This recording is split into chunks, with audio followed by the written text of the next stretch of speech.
Podemos observarlo en esta imagen, se ubica en la fosa craneal posterior y de las estructuras que se originan del rompencéfalo es la más grande. Guarda una relación muy cercana con los lóbulos occipitales del cerebro. Se ubica por detrás del tronco encefálico, unido a este a través de los pedúnculos cerebelares superiores, medios e inferiores, y entre este cerebelo y el tronco encefálico se encuentra el cuarto ventrículo.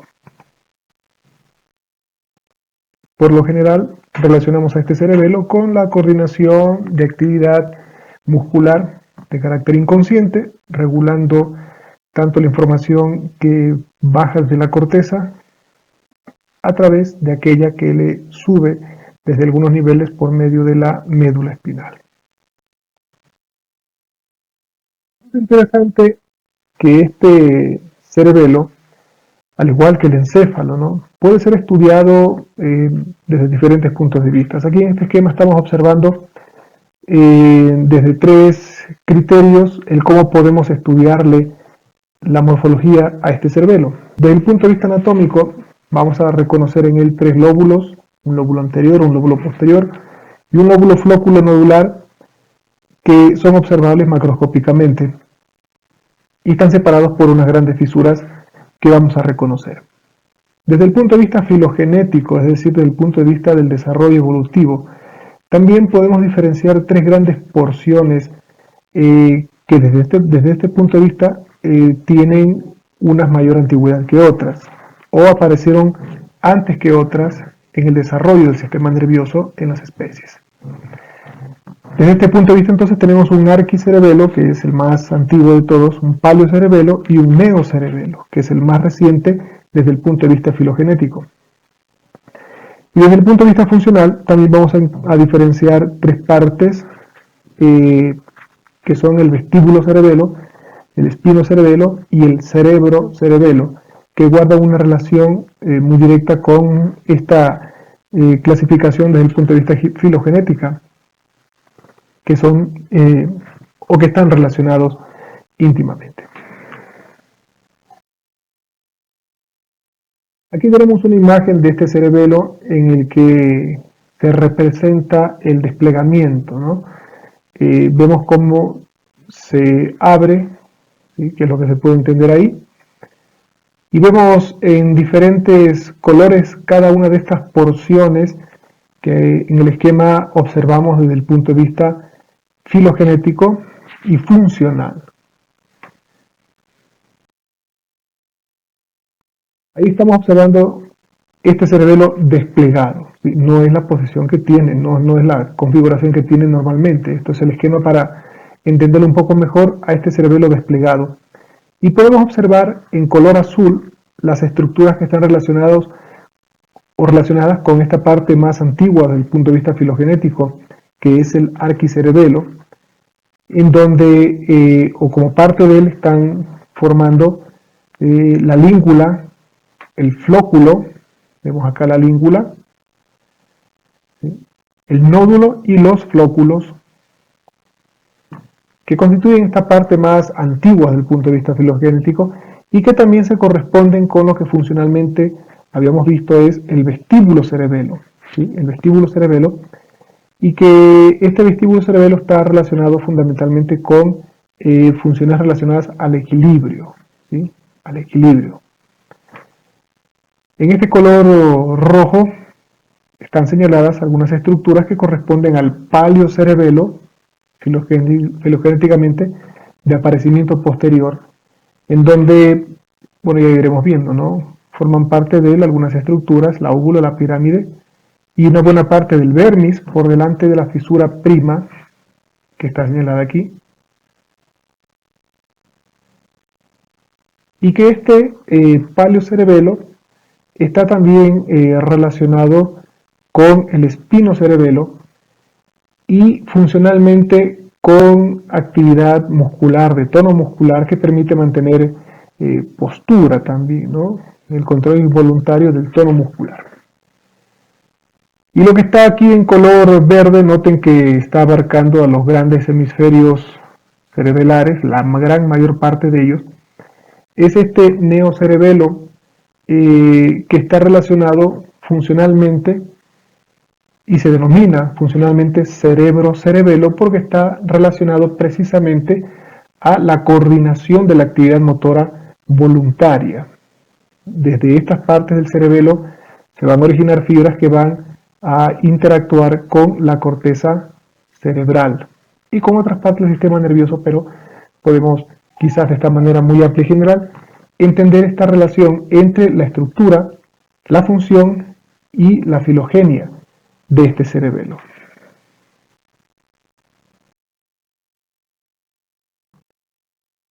Este esquema nos permite apreciar en una vista lateral. Desde el punto de vista estructural habíamos mencionado que hay tres lóbulos, un lóbulo anterior, uno posterior y un flóculo nodular, que están separados por dos grandes fisuras que son estas hendiduras profundas que tiene la superficie del cerebelo y que permiten diferenciar grandes porciones de él. Esta fisura es la fisura primaria, primera o prima, que está entre el lóbulo anterior y el lóbulo posterior, y entre el lóbulo posterior y el flóculo nodular también vamos a tener una fisura que es la fisura úvulo-nodular, es decir, va a estar entre una estructura denominada úvula y el nódulo. Vemos la clara relación que mantiene con el tronco encefálico con sus diferentes porciones, el mesencéfalo, el puente y el bulbo, y por debajo la médula espinal. En este esquema un poco mejor elaborado estamos observando un corte sagital en donde el corte está atravesando la parte central de este cerebelo, que es el vermis. Vamos a verlo mejor en otras imágenes. El vermis, que es la parte central y que está uniendo a los dos grandes hemisferios. Podemos observar entonces el cuarto ventrículo que se encuentra por delante de este cerebelo, el cuarto ventrículo, el velo medular superior, el velo medular inferior y por encima vemos el acueducto cerebral, el techo mesencefálico con sus grandes colículos, el tegmento, más adelante el pío base, ¿sí? La protuberancia y el bulbo. Todos estos elementos, decíamos, están por delante.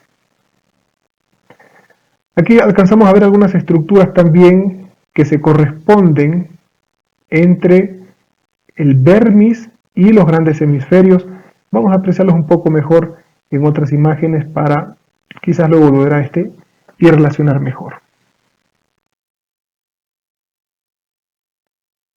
Esta es una vista superior y acá tenemos una vista inferior. Por supuesto, para observar esto, el tronco encefálico ha sido retirado y podemos así observar las estructuras que están en la parte anterior, ¿sí?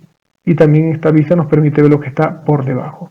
Noten esta parte central, que es la denominada vermis, y que tiene a ambos lados los grandes hemisferios del cerebelo. Muy característico es observar la superficie donde están estas fisuras horizontales que separan las láminas o folias de la superficie del cerebelo. Todo esto es corteza, es sustancia gris que se encuentra en la parte externa de este cerebelo y que está, insisto, ¿no?, caracterizada por estos series de surcos que separan láminas o folias. De estos surcos, los más profundos son denominados fisuras. La fisura prima, que es la que separa al lóbulo anterior del posterior, una fisura úvulo-nodular, que es la que va a separar al nódulo de la úvula, y también se describe una fisura horizontal que no es considerada como elemento estructural para separar este cerebelo. Vemos que en la parte inferior también hay otras estructuras bastante apreciables, bastante diferenciables, que están señaladas aquí con sus respectivos nombres. Tenemos las grandes amígdalas, también llamadas tonsilas cerebelosas, y ya vamos a ver un poco más sistemáticamente cada una de estas partes que componen a este cerebelo. Volvemos un poco a la imagen de este cerebelo desplegado, similar al que vimos al comienzo, y estamos observando las porciones que macroscópicamente pueden ser reconocibles en la superficie de este cerebelo. Tomemos en consideración la gran fisura prima, que es la que decíamos separa realmente a este cerebelo en un lóbulo anterior y un lóbulo posterior detrás de él o de ella, de la fisura. Una fisura horizontal que no sirve como referencia estructural para separar las porciones, y una fisura úvulo-nodular, noten que aquí está señalada esta parte denominada úvula y el nódulo, que es la que separa al lóbulo flóculo nodular. En este sentido, con este cerebelo desplegado, podemos observar, vamos aquí en esta imagen de arriba hacia abajo, la primera estructura claramente reconocible, que es la língula, una porción de este cerebelo y de sustancia gris de la corteza que, podremos decirlo así, se encuentra sola, ¿no? A diferencia de su continuación, esta língula es una parte del vermis, ¿no? Todo lo que está señalado aquí con la línea entrecortada es vermis, y esta língula está continuada inmediatamente con una porción denominada lobulillo central. A diferencia de la língula, este lobulillo, como parte del vermis, sí tiene o sí puede ser reconocidas sus continuaciones laterales, a las cuales se denomina alas, y por detrás de este lobulillo central se encuentra el culmen, que también está continuado a cada lado por los denominados lobulillos cuadrangulares. Hasta aquí tenemos lóbulo anterior, puesto que aparece la fisura prima. Y así, por detrás de esta fisura prima y siguiendo al vermis, vamos a encontrar el declive. De hecho, es apreciable en una imagen o una fotografía que por detrás de la fisura prima, precisamente el declive tiene ese aspecto, ¿no? De un descenso, ¿no? De una pequeña cuesta que baja desde el punto más alto, que está aproximadamente entre el culmen y el lobulillo central, y va descendiendo en lo que se conoce como el declive. Lateralmente este declive se continúa con los denominados lobulillos simples. En otros textos aparecen como cuadrangular anterior y cuadrangular posterior. Y a continuación del declive vamos a encontrar la lámina, continuada lateralmente por los lobulillos semilunares superiores.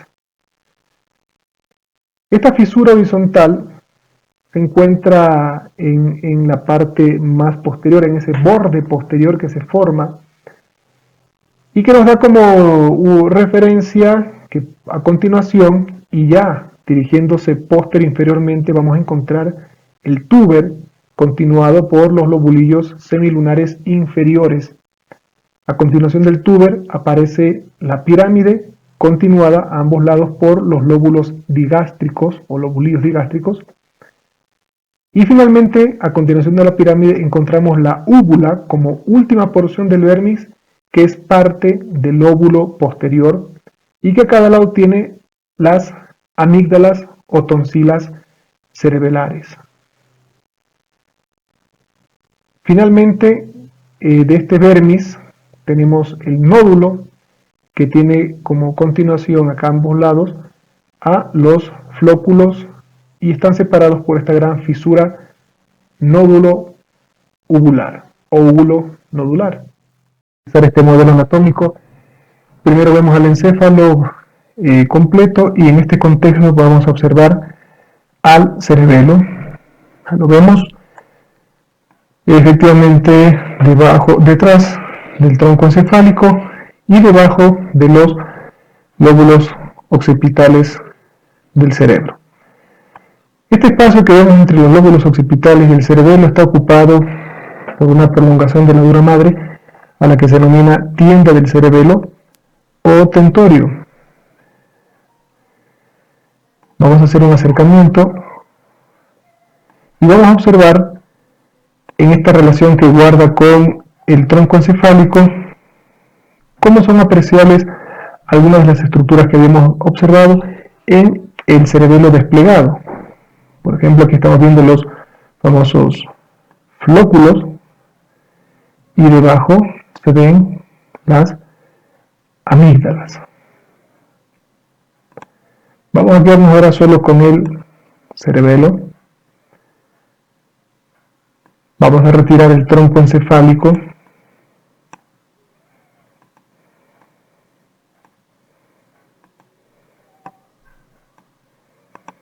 Muy bien. Ahí aparece una sustancia negra y los núcleos rojos del mesencéfalo.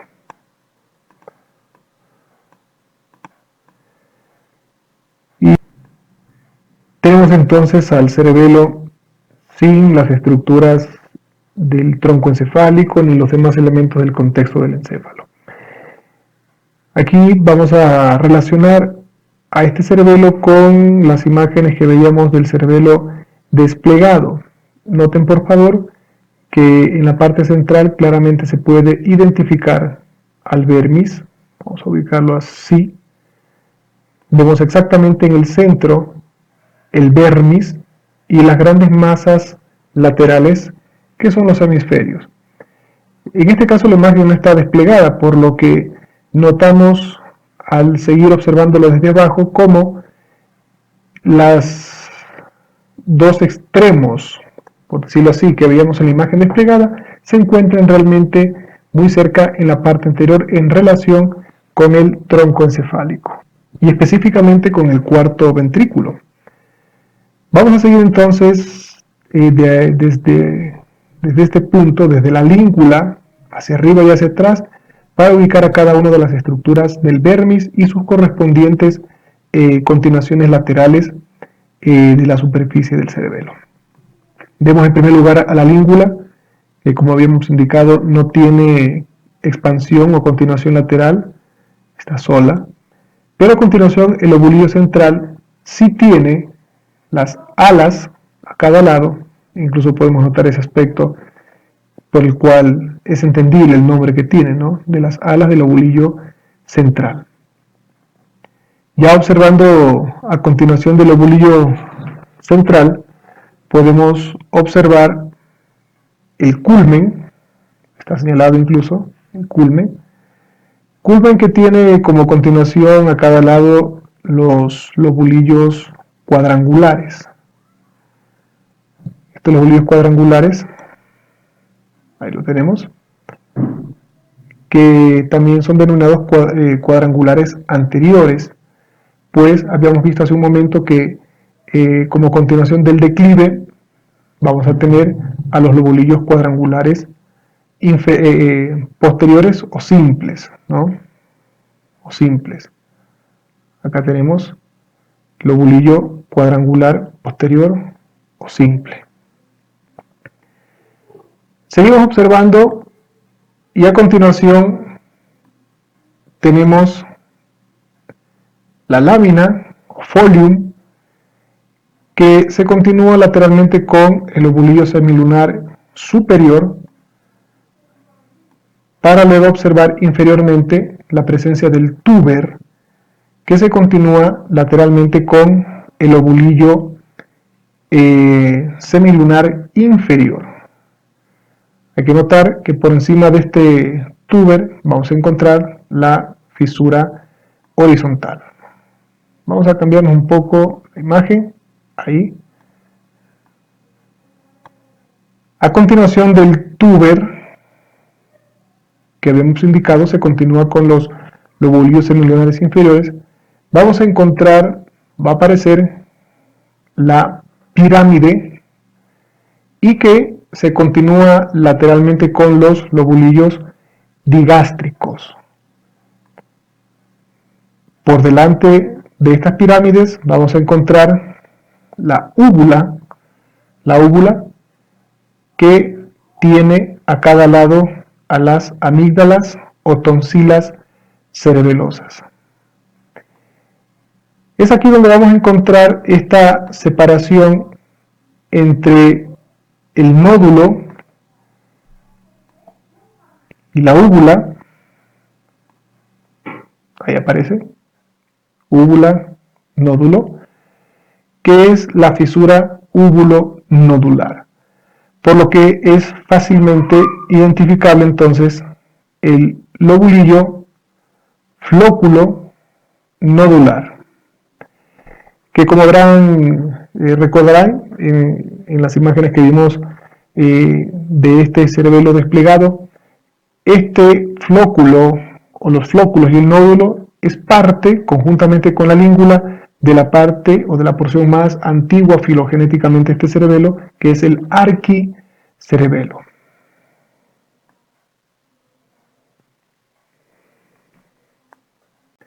Aquí vemos una interesante fotografía de un cerebelo. Bueno, el corte no es un corte sagital, pues para hacerlo debería atravesar al vermis. Más bien este es un corte paramediano. Noten que no podemos apreciar realmente a cuarto ventrículo y lo que vemos es un tronco encefálico con una pequeña parte del mesencéfalo acá, el puente, el bulbo y las conexiones con este cerebelo, ¿no? La sustancia blanca, rodeada pues de estas prolongaciones que tienen un aspecto de árbol, ¿no? De hecho, al cortar también el vermis, y similar a lo que se ve en esta imagen, se tiene ese aspecto que recibe esta denominación de árbol de la vida. Bueno, al ver este corte, que es parasagital, paramediano, lo que estamos viendo realmente es un hemisferio de este cerebelo cortado. Vemos una vez, aprovechando la imagen del tronco, muy interesante.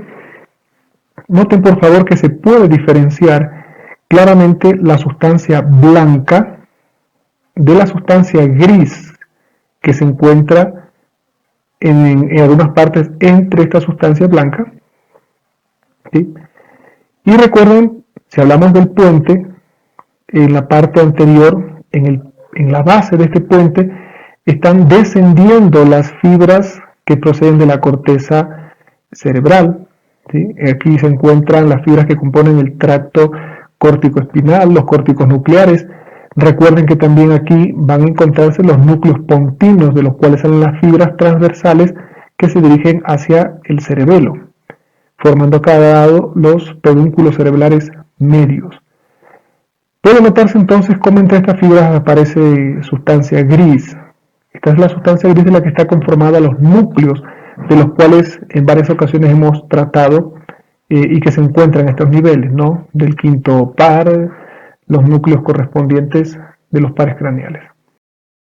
El cerebelo va también a contar con sustancia gris y sustancia blanca. Claramente vemos en la parte central sustancia blanca, pero esta línea oscura está encerrando también a sustancia gris que se encuentra en el interior de este cerebelo, en medio de la sustancia blanca, y que está componiendo los núcleos intracerebelosos. Podemos observar con mucha claridad también en cada una de estas arborizaciones de la superficie del cerebelo una parte central de sustancia blanca rodeada de corteza cerebelar que está hecha de sustancia gris. También se pueden observar algunos de estos surcos que, como vemos, algunos no tienen mucha profundidad, pero vemos aquí, como llaman mucho la atención, algunos de estos que sí tienen una gran profundidad y que constituyen fisuras y ya no solamente surcos. Ahí con esas líneas tenemos una separación de cada una de estas porciones. Recuerden que estamos observando uno de los hemisferios, no el vermis. Por lo que delante de esta primera línea lo que vamos a encontrar son las alas del lobulillo central. La língula no tiene estas prolongaciones laterales. Y a continuación lo que vamos a encontrar es las prolongaciones, que corresponden al lobulillo cuadrangular. ¿Sí? el culmen continuándose lateralmente con el lobulillo cuadrangular. Aquí encontramos la fisura prima, por lo que a continuación y como extensiones laterales del declive vamos a encontrar el lobulillo simple, ¿sí? El lobulillo simple, a continuación del cual tenemos ya la lámina, pero lo que observamos aquí son su expansión lateral, que es el lobulillo semilunar superior. La fisura horizontal nos permite identificar a continuación el lobulillo semilunar inferior. A continuación tenemos el lobulillo digástrico, las amígdalas y finalmente vemos parte de los flóculos.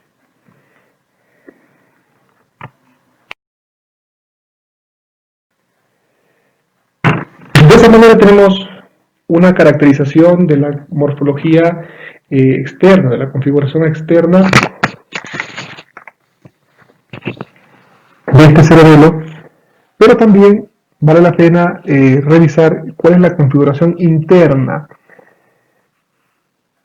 Particularmente vamos a comenzar por la corteza de este cerebelo.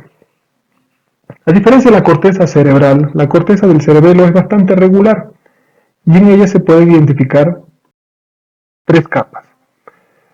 Una capa más externa, que es la llamada capa molecular, una capa intermedia, que es la capa de las células de Purkinje, y una capa más interna, que es la capa granulosa. Por debajo de esto encontramos sustancia blanca y es en medio de ella que vamos a encontrar a los núcleos intracerebelosos.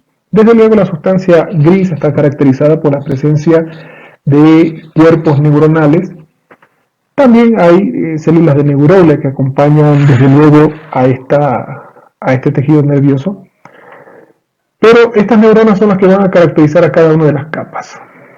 Siendo que en la capa o la más superficial de la capa molecular vamos a encontrar células estrelladas que tienen una ubicación bastante más externa o superficial y unas células en cesta que se encuentran en una ubicación bastante más profunda. Noten cómo estas células en cesta también están abrazando con sus extensiones, con sus prolongaciones, sus neuritas, los cuerpos de las células de Purkinje. Vamos a encontrar unas células también similares, llamadas células de Golgi, pero en la capa granulosa, que también van a estar muy cercanas y en relación con estas grandes células de Purkinje de la capa intermedia.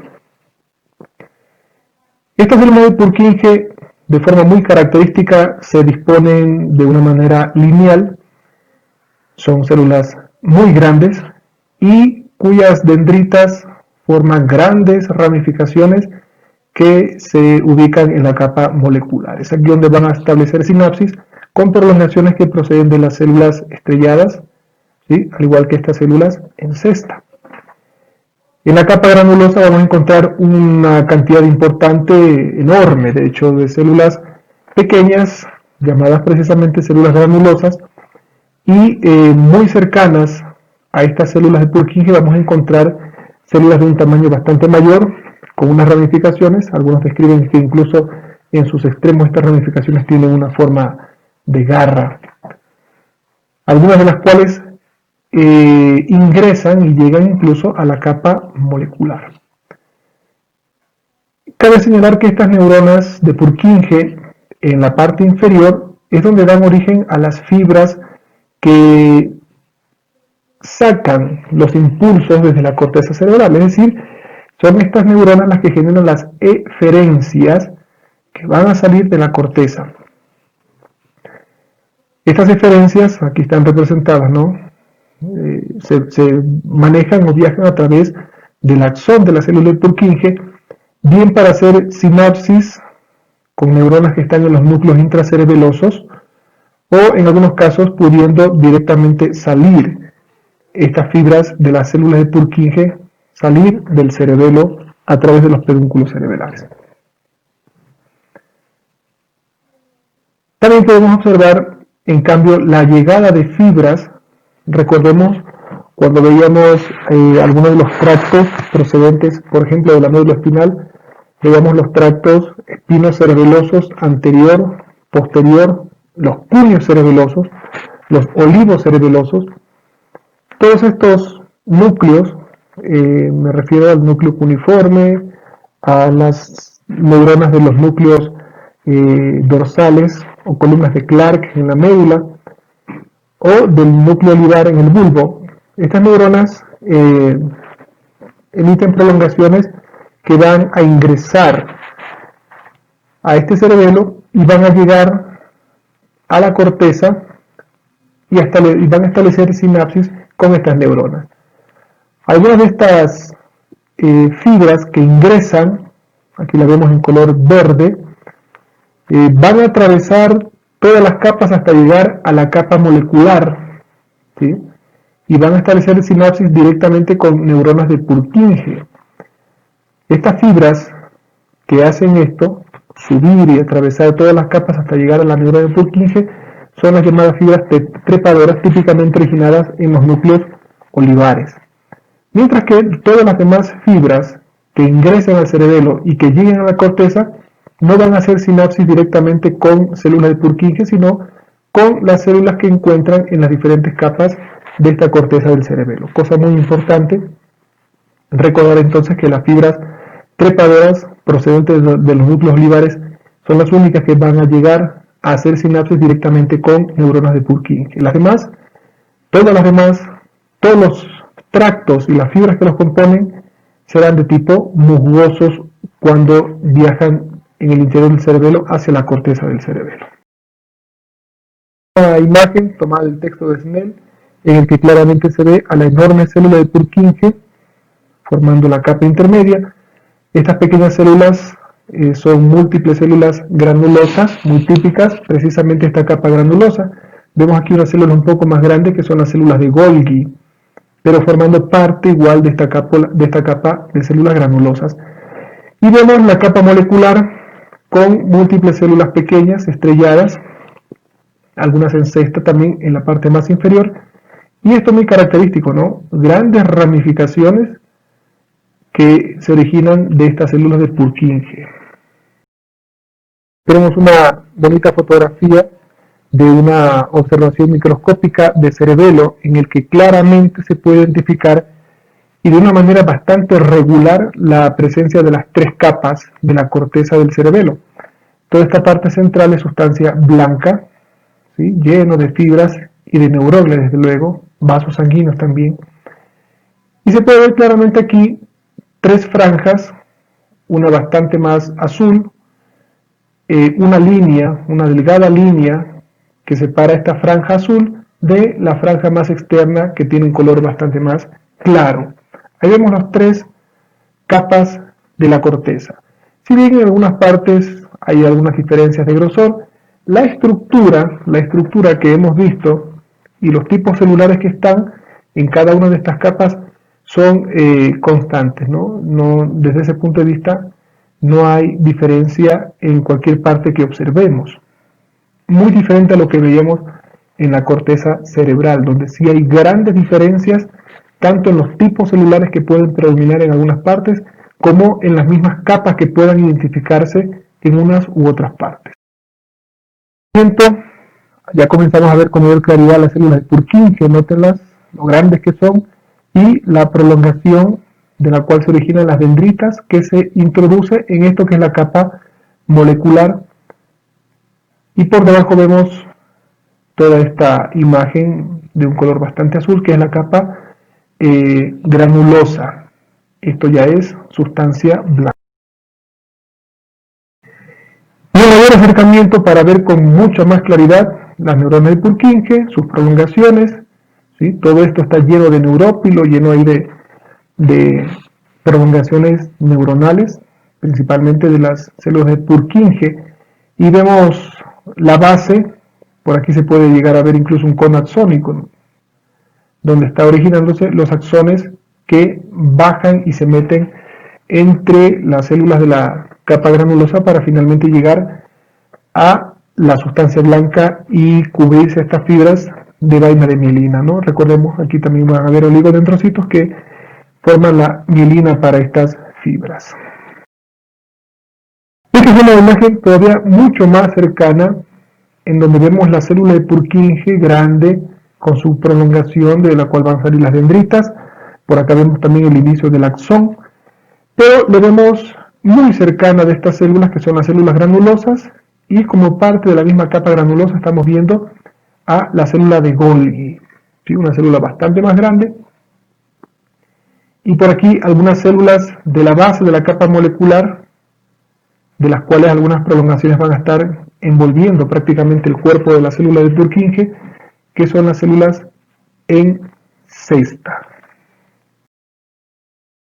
Entonces ya tenemos una idea de la estructura interna, bueno, la estructura microscópica de este cerebelo en cuanto a su corteza y las capas que le componen y los tipos celulares que están ahí. También en la parte inicial vimos la configuración externa de este cerebelo. Esta imagen representa la distribución funcional o las áreas funcionales de este cerebelo, pues relacionándose fundamentalmente con la actividad motora, ¿no? La corteza del dermis influye en los movimientos del eje mayor del cuerpo, es decir, cuello, hombros, tórax, abdomen y caderas. Inmediatamente lateral al dermis se encuentra la llamada zona intermedia del hemisferio cerebeloso, en donde se relaciona esta parte del cerebelo con el control de músculos de los miembros, ¿no? De sus partes más distales, más o menos como está representado aquí por estos dibujitos bastante groseros, grotescos.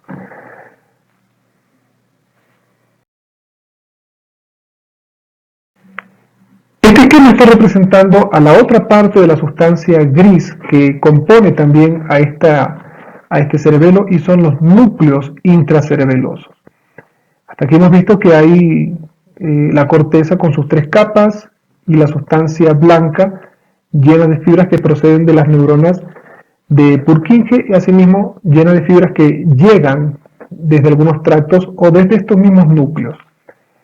Estos núcleos los vamos a identificar también vistos desde lo más interno hacia afuera, como los núcleos del fastigio o fastigiales, pequeños conjuntos de núcleos denominados también en conjunto como núcleos globosos, un núcleo de mayor tamaño, de una disposición más lateral, que es el núcleo emboliforme, y finalmente el más grande de todos, cuya forma incluso recuerda bastante a los núcleos olivares del bulbo raquídeo, y es el núcleo o los núcleos dentados, por supuesto uno a cada lado. Estos núcleos van a establecer también conexiones, o a partir de ellos van a salir fibras que van a conformar los diferentes tractos que salen de este cerebelo. Recordemos que habíamos mencionado que son las neuronas de Purkinje que están presentes en la corteza, las que de ellas salen axones, que son los que llevan las eferencias que se originan en la corteza del cerebelo. Sin embargo, estas neuronas y sus axones, muchas de ellas van a hacer sinapsis en estos núcleos, y de estos núcleos se van a originar fibras que finalmente también van a salir del cerebelo, aunque alguna parte de las fibras que salen lo hacen directamente de las neuronas de Purkinje. Eso también puede ocurrir.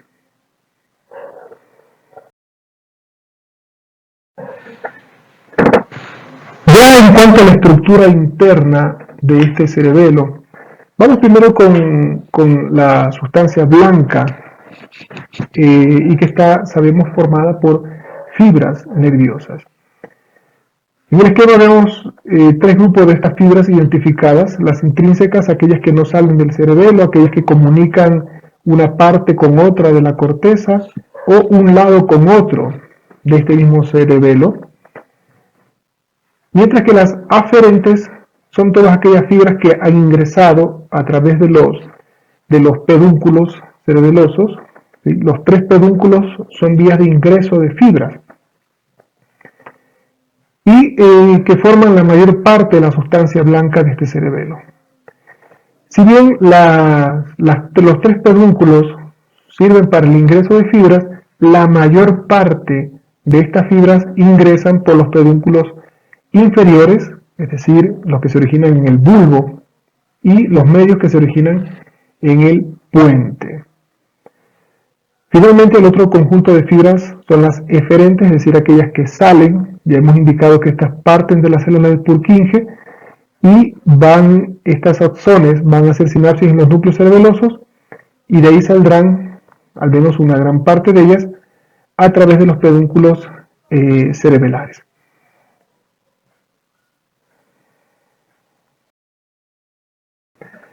Volvemos a este esquema con respecto a las capas del cerebelo, pero más que nada para ver ahora en cambio representadas las fibras. Ya habíamos comentado que las fibras musgosas son aquellas que van a hacer sinapsis primeramente con neuronas de las capas de la capa granulosa y a través de ellas van a llegar impulsos hacia las células de Purkinje. Pero hay un grupo de fibras que son las trepadoras, que son las únicas que van a llegar directamente a las células de Purkinje. Cosa interesante es que estas fibras, ya habíamos mencionado, son las que proceden de los núcleos olivares del bulbo y en su camino pueden emitir, y de hecho emiten, ramos colaterales que también interactúan con los núcleos intracerebelosos, tal como se está representando aquí, ¿no? Una rama lateral que interactúa con el núcleo, pero igualmente llega a la neurona de Purkinje, esta emite su axón y también actúa con la neurona del núcleo intracerebeloso. Las relaciones que guardan estas fibras con respecto a las neuronas es que algunas tienen un efecto excitatorio y otro inhibitorio. Pero por ahora lo importante es tener clara la estructura macro y microscópica de este cerebelo para luego entender la parte funcional.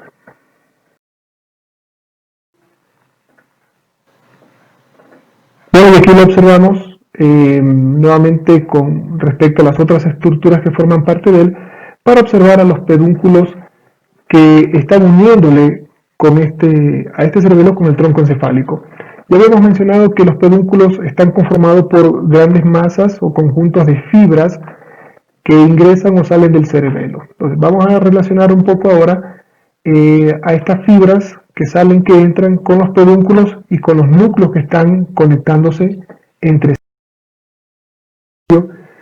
Vamos entonces a hablar ahora de las fibras cerebelosas aferentes, es decir, aquellas que están ingresando y que proceden de diferentes partes del sistema nervioso central, tan alto como desde la corteza, ¿sí?, o tan bajo como de la misma médula, y desde luego también del tronco cerebral, es decir, de todos los niveles del sistema nervioso van a llegar fibras que ingresan al cerebelo.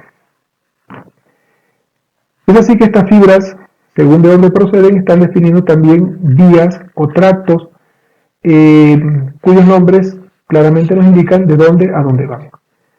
Tenemos desde la corteza cerebral, prácticamente desde la mayor parte de la corteza cerebral, se originan fibras que componen la vía córtico-ponto-cerebelosa.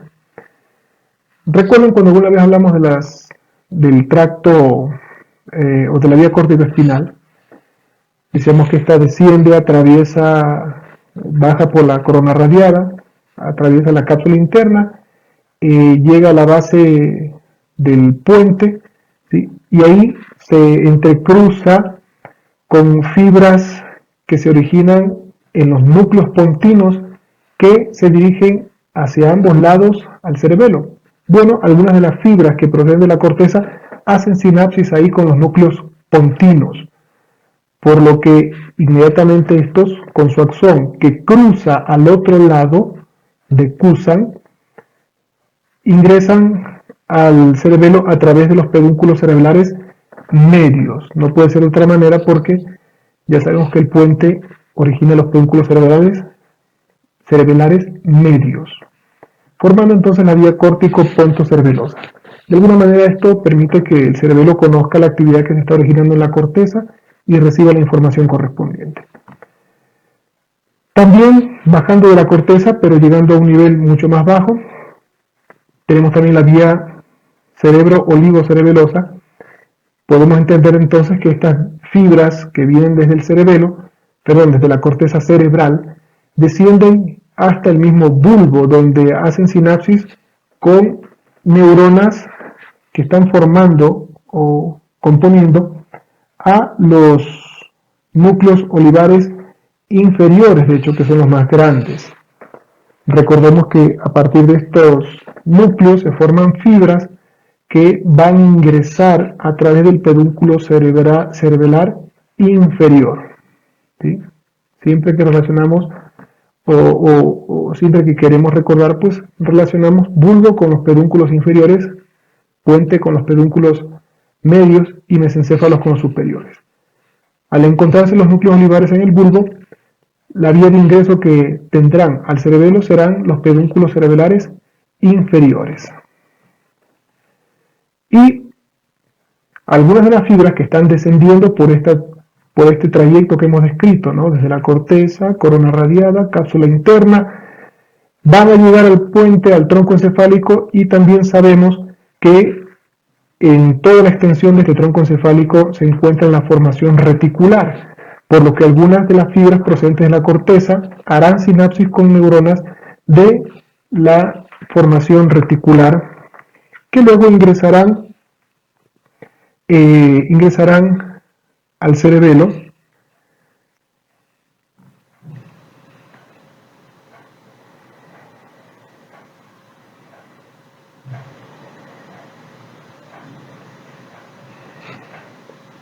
pueden ingresar a través de los pedúnculos inferiores y medios, es decir, llegan hasta el nivel, las fibras que descienden de la corteza llegan a los niveles entre el puente y la médula oblongada o bulbo raquídeo, y ahí harán sinapsis con neuronas de la formación reticular para ingresar con los pedúnculos o por los pedúnculos medios e inferiores.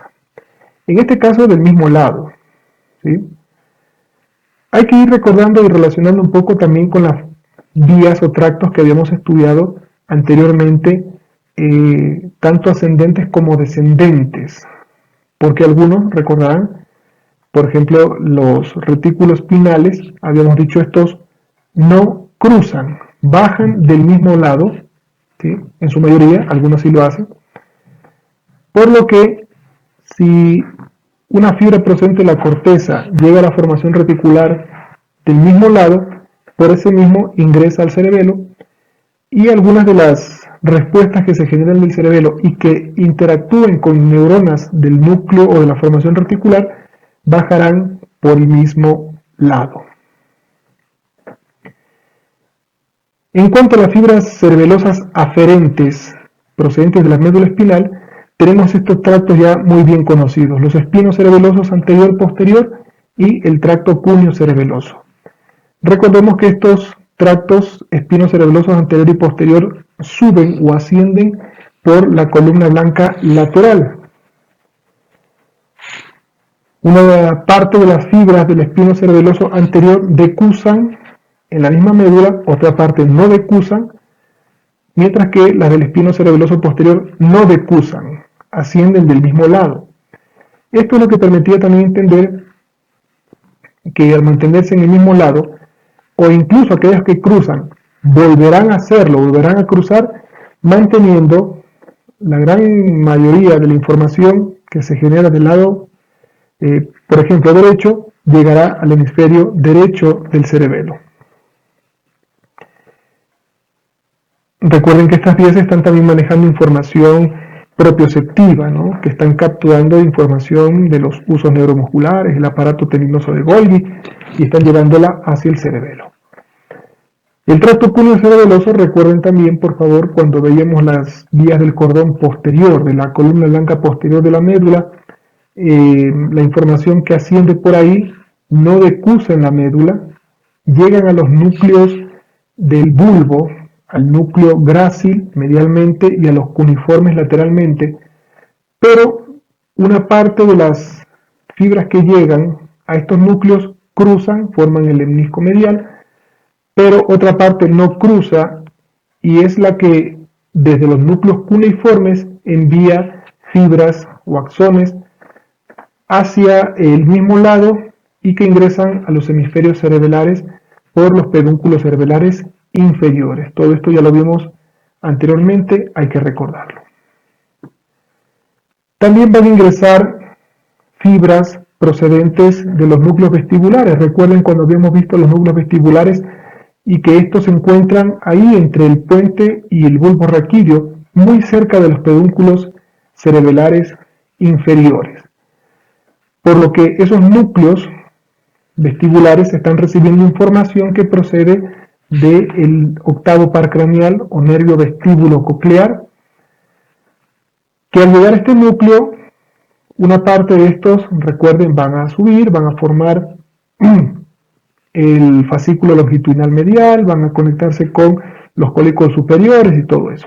Pero otra parte de la información de esas neuronas es enviada al cerebelo. ¿Sí? Es enviada al cerebelo. Y finalmente hay otras aferencias que proceden de un nivel mucho más alto, es decir, del mesencéfalo, y que proceden del núcleo rojo o de los núcleos del techo mesencefálico, es decir, de los colículos. Desde luego, al nivel en el que se encuentran estos núcleos, lleva a entender que las fibras descenderán e ingresarán al cerebelo a través de los pedúnculos cerebelares superiores.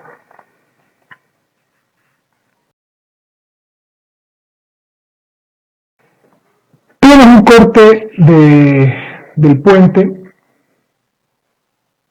y aquí observamos algunas cosas que ya habíamos visto anteriormente. Vemos por aquí imágenes de sustancia gris que representan a los núcleos pontinos y de sustancia blanca, que aquí aparece de un color más oscuro, y que se disponen transversalmente para dirigirse hacia los lados y formar los pedúnculos cerebelares medios, que es la vía de ingreso de esta vía córtico-ponto-cerebelosa. Y acá tenemos las otras aferencias de las que habíamos hecho mención. Noten por favor la representación y la ubicación de los núcleos vestibulares en el puente. ¿Sí? Vemos entonces cómo de estos núcleos sale una fibra que está ingresando a la corteza o al cerebelo para llegar a su corteza.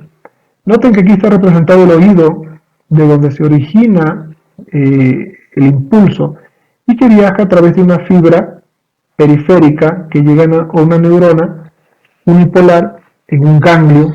Estudiaremos estas cosas después. Y luego esta neurona envía una fibra central que ingresa ya al sistema nervioso central a través del nervio número 8. Llegará entonces al puente. Recuerden por favor cuando veíamos el origen aparente de los nervios craneales que este nervio craneal número 8 está metiéndose en el sistema nervioso central entre el bulbo y la protuberancia, por detrás del séptimo nervio, o del origen del séptimo nervio craneal, del origen aparente, muy cerca de los pedúnculos cerebelares inferiores. De ahí que es fácil entender que una vez que llegan estos núcleos, la neurona, manteniéndose en el mismo lado, enviará su axón hacia el cerebelo por el pedúnculo cerebelar inferior. Y noten por favor aquí, vemos la representación de un músculo, vemos fibras que salen de él, procedentes de los usos neuromusculares y que al llegar acá al asta posterior, recuerden, hace sinapsis con neuronas del núcleo dorsal también, pero estas ascienden, ¿sí? Ascienden, y algunas de estas llegarán a los núcleos cuneiformes, harán sinapsis y enviarán a través de estas neuronas del núcleo cuneiforme fibras hacia la corteza cerebral, formando el tracto cúneo cerebeloso, manteniéndose dentro del mismo lado. Aquí también vemos, subiendo por la columna lateral, los tractos espinocerebelosos anterior y posterior. Aquí vemos el anterior que cruza, aunque como lo postula Snell, estos de aquí pueden volver a cruzar y finalmente mantenerse en el mismo lado. Noten entonces cómo esto reafirma ese control de los hemisferios del cerebelo en el mismo lado, tanto porque la información que reciben de la corteza, si bien se cruza, ¿sí?, viene de un lado de la corteza hacia el otro lado donde está el hemisferio, la información que sale de este cerebelo va a mantenerse en el mismo lado, en el lado que gobierna esta corteza cerebral y que regula o coordina este cerebelo del mismo lado. Hemos tomado el texto de Snell, habíamos un resumen de cada una de estas vías, la córtico-pontocerebelosa que transmite el control desde la corteza, vemos ahí el origen que es amplio, en la mayor parte de la corteza del cerebelo, y vemos el destino que también habíamos ya descrito, ¿no? Recordemos que únicamente esta oligocerebelosa, noten, es la que va a formar las fibras trepadoras una vez que las neuronas del núcleo olivar envíen sus axones al cerebelo. Los demás, noten, forman fibras musgosas, todos los demás van a formar fibras musgosas al ingresar al cerebelo. Vemos el resumen de todo lo demás.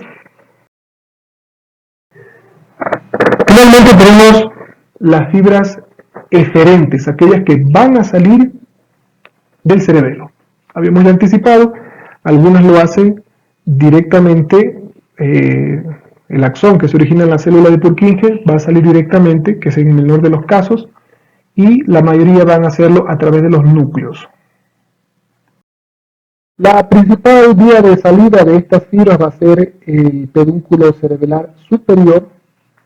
Sin embargo, noten también que algunas de estas van a llegar a los núcleos vestibulares, e incluso aquellas que salen directamente de la célula de Purkinje, que no hacen sinapsis en los núcleos y que van directamente o salen directamente del cerebelo, también van a llegar al puente, van a llegar a los núcleos vestibulares, por lo que en consecuencia se entiende que van a salir por el pedúnculo cerebelar medio. Otras van a dirigirse hacia arriba, por lo que tendrán que utilizar los pedúnculos cerebelares superiores, que estos sí principalmente están formados por vías eferentes. ¿Qué vías aferentes son parte de este pedúnculo cerebelar superior? Las de la vía espinocerebelosa anterior. Recuerden que estas pueden ascender e ingresar por los pedúnculos cerebelares superiores.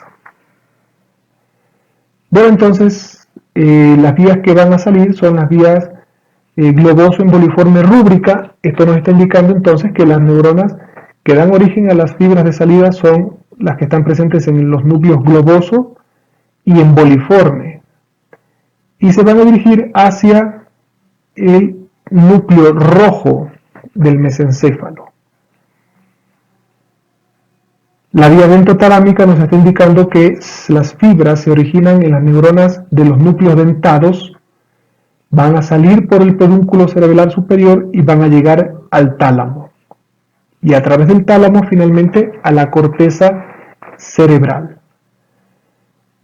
La vía fastigio vestibular nos está indicando que las neuronas que emiten axones que salen del cerebelo se encuentran en los núcleos fastigiales o del fastigio, y a través del pedúnculo cerebelar medio van a llegar a los núcleos vestibulares. Y finalmente hay fibras que también proceden de estos núcleos del fastigio y que van a llegar al tronco encefálico a hacer sinapsis con neuronas de la formación reticular. Miren que también aquí hay una relación con respecto a esta clasificación filogenética de la que habíamos hablado, ¿no? Miren que la vía dentotalámica nos indica que de alguna parte de la corteza, y nos estamos refiriendo a los hemisferios se origina una fibra que llega al núcleo dentado, que también de los núcleos es el filogenéticamente más reciente, más nuevo, y de aquí salen las fibras al tálamo y del tálamo a la corteza. Es decir, esta vía es parte de lo que habíamos mencionado como el cerebro-cerebelo. La vía globoso-emboliforme rúbrica, ¿sí?, va a formar parte del espino-cerebelo, es decir, van a salir las fibras que llegan a los núcleos globosos y emboliformes, van a salir de algún lado del vermis del cerebelo. Y al llegar al núcleo rojo, recordemos que el núcleo rojo emite nuevamente fibras que descienden formando la vía rubroespinal. Y aquí cuando vemos fibras que salen del fastigio, que es el más viejo, el más primitivo de todos los núcleos, llegan a los núcleos vestibulares, ¿sí? Es decir, podemos entender que las neuronas, que las células de Purkinje que emiten sus axones hacia el núcleo del fastigio son células de Purkinje que están en alguna parte de la lígula o del lóbulo flóculo nodular. De ahí van a salir entonces hacia el puente, hacia los núcleos vestibulares. Y van a actuar precisamente regulando la actividad. Noten, la dentotalámica va a regular actividad motora consciente, esta va a regular actividad motora inconsciente, pero relacionado a la postura, al tono muscular, y las vías fastigio vestibular van a estar relacionados con el mantenimiento del equilibrio, ¿no? Igual actuando a través de los músculos para mantener de forma inconsciente el equilibrio. También la vía fastigio reticular es una vía filogenéticamente también más antigua, viendo que los núcleos o que las neuronas que proceden de los núcleos fastigiales van a salir hacia el tronco encefálico a las células de la formación reticular. Aquí vemos la representación entonces. Noten la neurona de la corteza, vemos una neurona de la corteza que sale directamente con su axón por el pedúnculo cerebral superior y vemos cómo hace sinapsis en el núcleo vestibular del mismo lado. Y este núcleo vestibular a su vez envía una neurona que va a regular actividad del mismo lado.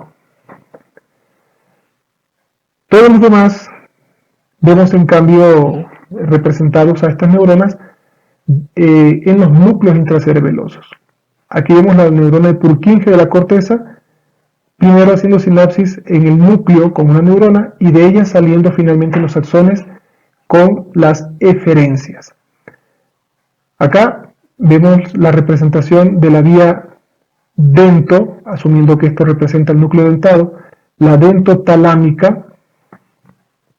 Recuerden que el cruce se va a dar también al nivel de la decusación de los pedúnculos cerebrales superiores, que habíamos visto como parte de la estructura interna del mesencéfalo al nivel de los colículos inferiores. Aquí vamos a observar entonces cómo va a llegar a un núcleo o uno de los núcleos del tálamo para finalmente de ahí una de las neuronas poder llegar hacia la corteza cerebral. El núcleo del tálamo al cual va a llegar es el núcleo ventrolateral de ese tálamo.